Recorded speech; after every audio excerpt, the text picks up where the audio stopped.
দুষ্কৃতীরা রয়েছে তাদেরকে অবিলম্বে গ্রেপ্তার করা হয়েছে, কিন্তু বালির যে ছিল বর্তমান তৃণমূলের যুব সভাপতি তাকে এখনো পর্যন্ত ধরা যায়নি। ও তো বিরাট বড় নেতা, কোথায় লুকিয়ে আছে ও নিজেই রিউমার উড়িয়ে দিচ্ছে যে না ও কি অ্যারেস্ট হয়ে গেছে। ও যেখানে থাকুক না কেন, ও যেভাবে অপরাধ করেছে ওর নামে যতগুলো অভিযোগ, ও ছাড় পাবে না। ওকে তো আসতেই হবে, যাবে কোথায়? পুলিশ ফুল অ্যাক্টিভ আছে, অনেক জায়গা রেড হচ্ছে, অনেক জায়গা সার্ভিলান্সে আছে, খুব তাড়াতাড়ি ধরা পড়বে আর ওরও প্যারেড আপনি খুব তাড়াতাড়ি দেখতে পাবেন। পর পুলিশ প্রশাসন খুবই নড়ে চড়ে বসেছে যে দুষ্কৃতীরা রয়েছে তাদেরকে অবিলম্বে গ্রেপ্তার করা হয়েছে, কিন্তু বালির যে ছিল বর্তমান তৃণমূলের যুব সভাপতি তাকে এখনো পর্যন্ত ধরা যায়নি।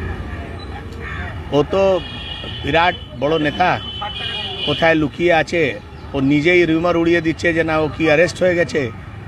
ও যেখানে থাকুক না কেন, ও যেভাবে অপরাধ করেছে ওর নামে যতগুলো অভিযোগ, ও ছাড় পাবে না।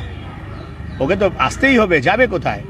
পুলিশ ফুল অ্যাক্টিভ আছে, অনেক জায়গা রেড হচ্ছে, অনেক জায়গা সার্ভিলান্সে আছে, খুব তাড়াতাড়ি ধরা পড়বে আর ওরও প্যারেড আপনি খুব তাড়াতাড়ি দেখতে পাবেন।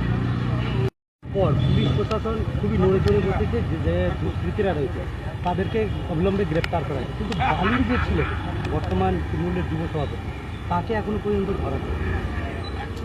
ও তো বিরাট বড় নেতা, কোথায় লুকিয়ে আছে ও নিজেই রিউমার উড়িয়ে দিচ্ছে যে না ও কি অ্যারেস্ট হয়ে গেছে। ও যেখানে থাকুক না কেন, ও যেভাবে অপরাধ করেছে ওর নামে যতগুলো অভিযোগ, ও ছাড় পাবে না। ওকে তো আসতেই হবে, যাবে কোথায়? পুলিশ ফুল অ্যাক্টিভ আছে, অনেক জায়গা রেড হচ্ছে, অনেক জায়গা সার্ভিলান্সে আছে, খুব তাড়াতাড়ি ধরা পড়বে আর ওরও প্যারেড আপনি খুব তাড়াতাড়ি দেখতে পাবেন।